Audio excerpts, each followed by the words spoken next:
नमस्कार साथियों, आप सभी का आज के इस वीडियो में स्वागत है। आज के इस वीडियो में हम नेशनल अचीवमेंट सर्वे 2024 जो कि 4 दिसंबर को आयोजित किया जाना है, इस दिन चयनित कक्षा का सेक्शन और विद्यार्थियों की सैंपलिंग हम किस प्रकार से कर सकते हैं, आज के इस वीडियो में हम यही जानेंगे।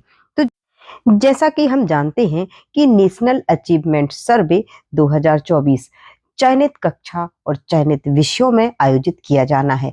कक्षा 3 में विषय भाषा, गणित और हमारे आसपास की दुनिया, इन 3 विषयों का सर्वे किया जाएगा। इसमें प्रश्नों की संख्या 45 होगी एवं इन्हें हल करने के लिए 90 मिनट का समय दिया जाएगा।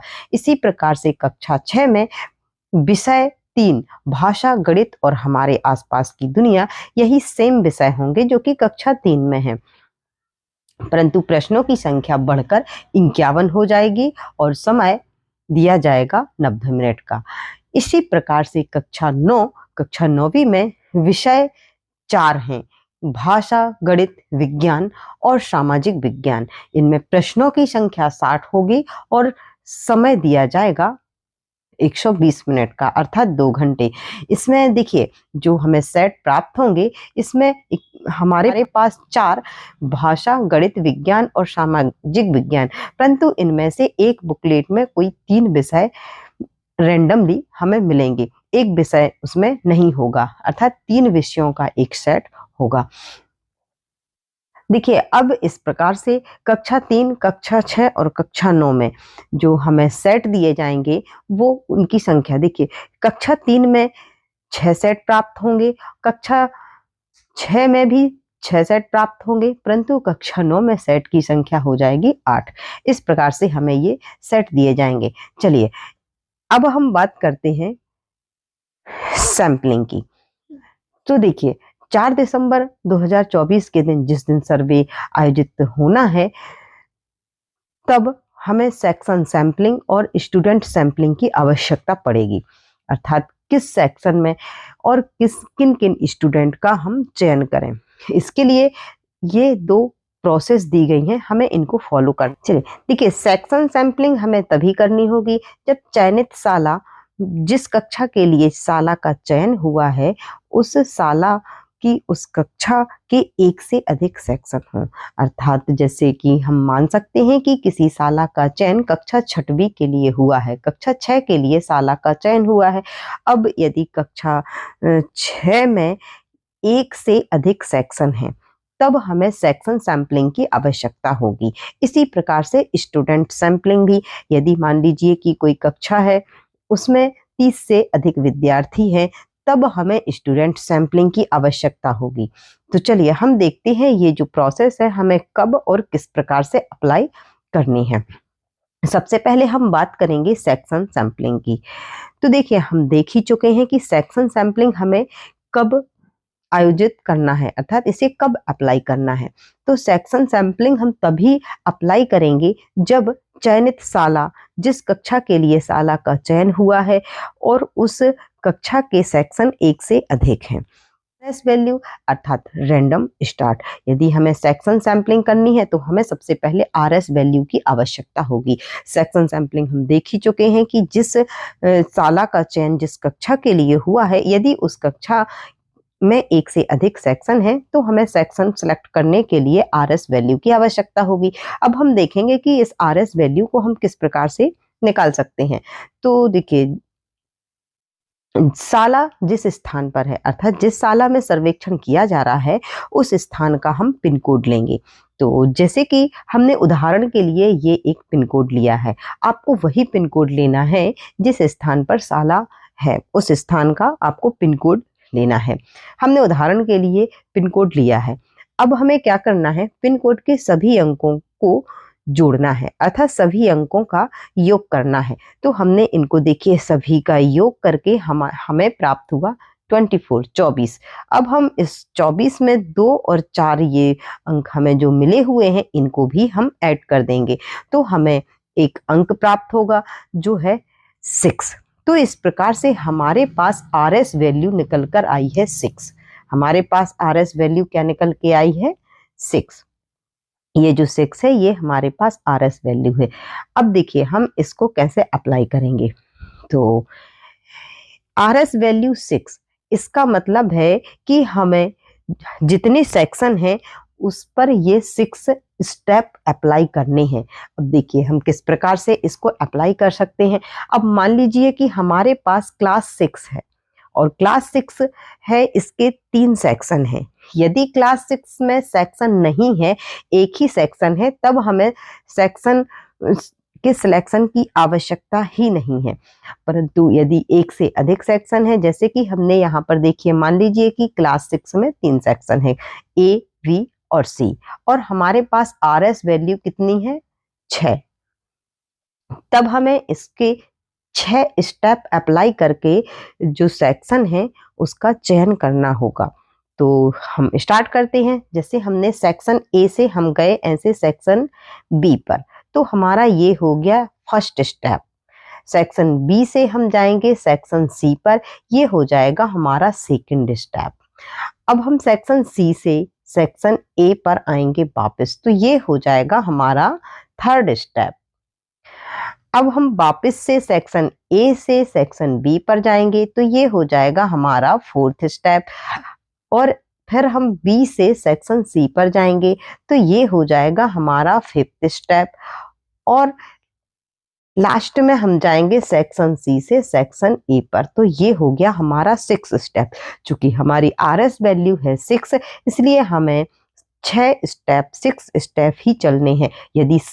यदि होती 7, यदि मान लीजिए किसी भी और स्थान का जो हम पिन कोड लेंगे उसका जो योग है वो 7 आता, तब हम इसमें एक स्टेप और चल लेते। परंतु हमारा जो पिन कोड है हमने जो लिया हुआ है उसमें हमें RS वैल्यू प्राप्त हुई है 6, तो हम 6 स्टेप चल के यहाँ पर रुक जाएंगे। हम जिस सेक्शन पर रुके हैं वही सेक्शन हमारा सिलेक्ट हो जाएगा।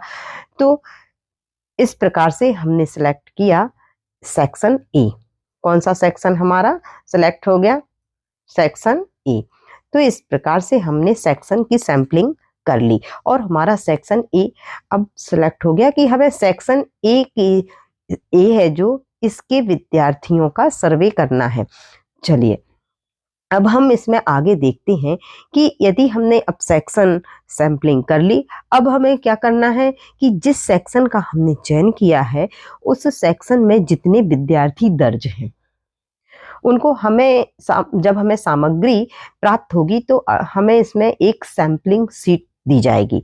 उस सैंपलिंग सीट में आपको जो सेक्शन में जो विद्यार्थी दर्ज हैं उनको उसी हिसाब से, जैसे कि हमारी उपस्थिति पंजी में छात्र उपस्थिति पंजी होगी जो, उसमें जिस प्रकार से विद्यार्थी दर्ज हैं उसी प्रकार से आपको विद्यार्थियों के नाम की सूची तैयार करनी है।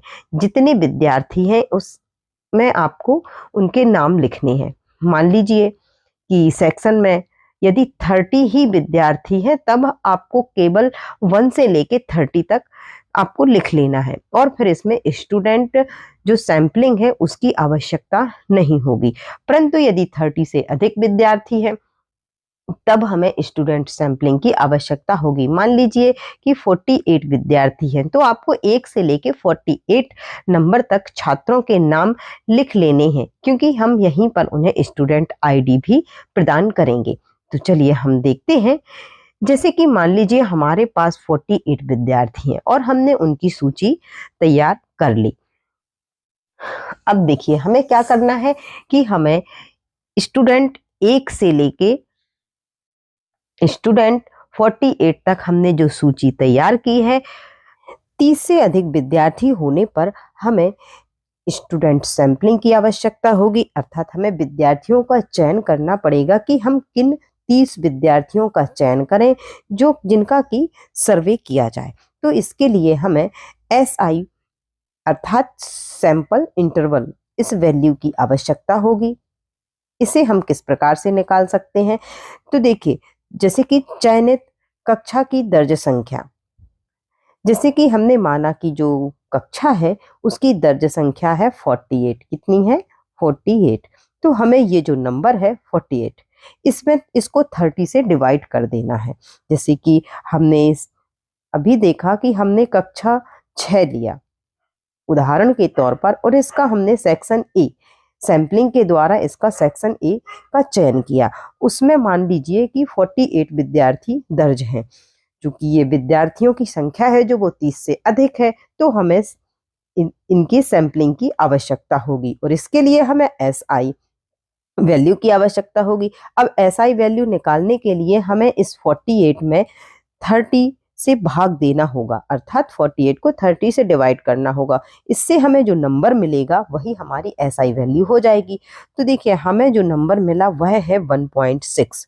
1.6 होने के कारण हमें SI वैल्यू मिली 2 अर्थात 2, क्योंकि यदि 1.4 या 5 से कम होने पर हम इसे 1 ही रखते, परंतु 5 या 5 से अधिक होने पर हम इसको 2 मान लेते हैं। तो हमें SI वैल्यू जो प्राप्त हुई वह कितनी हो गई? 2।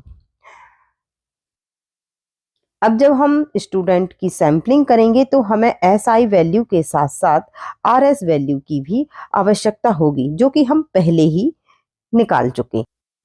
देखिए जैसे कि हमने RS वैल्यू निकाली है 6 एवं SI वैल्यू 2, तो इस प्रकार से जो RS वैल्यू है इसको हम अप्लाई करेंगे अपनी सूची पर।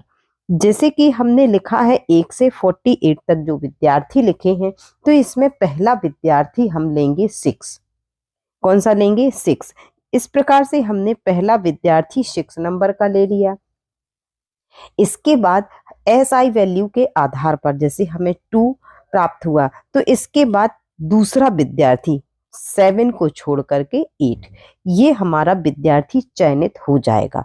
इस प्रकार से 6, 8, फिर 10, 12। अब मान लीजिए हमें 14 विद्यार्थी का चयन करना है, मान लीजिए ये एब्सेंट है, तब हम इसके आगे का विद्यार्थी ले लेंगे और इसी मेथड को अप्लाई करके अगला विद्यार्थी ले लेंगे। तो इस प्रकार से इस मेथड को अप्लाई करके हमें कितने पूरे के पूरे 30 विद्यार्थियों का चयन करना है। यदि हम पूरे यहाँ तक 48 विद्यार्थी तक कवर कर लेते हैं और हमारे 30 स्टूडेंट नहीं होते हैं, तो हम फिर वापस से इसी जो स्टूडेंट की लिस्ट है इन पर वापस से यही मेथड अप्लाई करते जाते हैं और जो विद्यार्थी छूटे हुए हैं ये उसमें आ जाएंगे।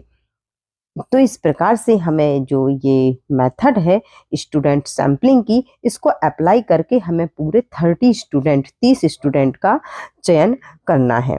चलिए इस प्रकार से जब हम स्टूडेंट का चयन कर लेते हैं, फिर हमें स्टूडेंट को आईडी प्रदान करनी होती है। जिस प्रकार से हमने जो सबसे पहले 6वें स्टूडेंट को नंबर 1 दिया था, उसे हम स्टूडेंट आईडी देंगे 1। क्या दे देंगे? 1। इस प्रकार से विद्यार्थियों की जो ये सीटिंग अरेंजमेंट है क्लास में, इन 30 स्टूडेंट को इसी प्रकार से हमें सीटिंग अरेंजमेंट के जरिए बैठाना है। जैसे कि देखिए हमने यहाँ पर 1, 2, 3, 4, 5 लाइंस में इनको अरेंज किया है। अब पहले विद्यार्थी को स्टूडेंट आईडी हमने दी 1, 2, 3, 4, 5। इसी प्रकार से इनको सेट हैं जो वो भी वितरित किए जाने हैं। तो इस प्रकार से देखिए यदि कक्षा 6 की ये सीटिंग अरेंजमेंट है तो उनको टेस्ट बुकलेट है जो वो 61, 62, 63, 64, 65, 66, क्योंकि कक्षा 6 में कितने सेट हैं? 6। इसी प्रकार से कक्षा 3 में भी 6 सेट हैं, परंतु कक्षा 9 में कितने हैं? 8 सेट हैं। तो वो ऐसे बढ़ जाएंगे 6, 7, 8 और आगे फिर से इनको रिपीट कर दिया जाएगा। जैसे कि इसमें देखिए कक्षा 6 में सबसे पहले हमने 6-1 सेट दिया, फिर 6-2 सेट दिया, 6-3, 6-4, 6-5, 6-6, फिर यहाँ से 6-1। तो इस प्रकार से जो टेस्ट बुकलेट है इनका वितरण किया जाना है सकते हैं। तो चलिए इस प्रकार से हमने जो section sampling and student sampling की प्रक्रिया को जाना कि किस प्रकार से हम सेक्शन का चयन करेंगे और किस प्रकार से हम स्टूडेंट की सैंपलिंग करेंगे। यदि आपको वीडियो पसंद आया हो तो वीडियो को लाइक करें, चैनल को सब्सक्राइब अवश्य कर लें। ताकि ऐसे ही इंफॉर्मेटिव वीडियो हम आप तक पहुंचा सकें। जय हिंद, जय भारत।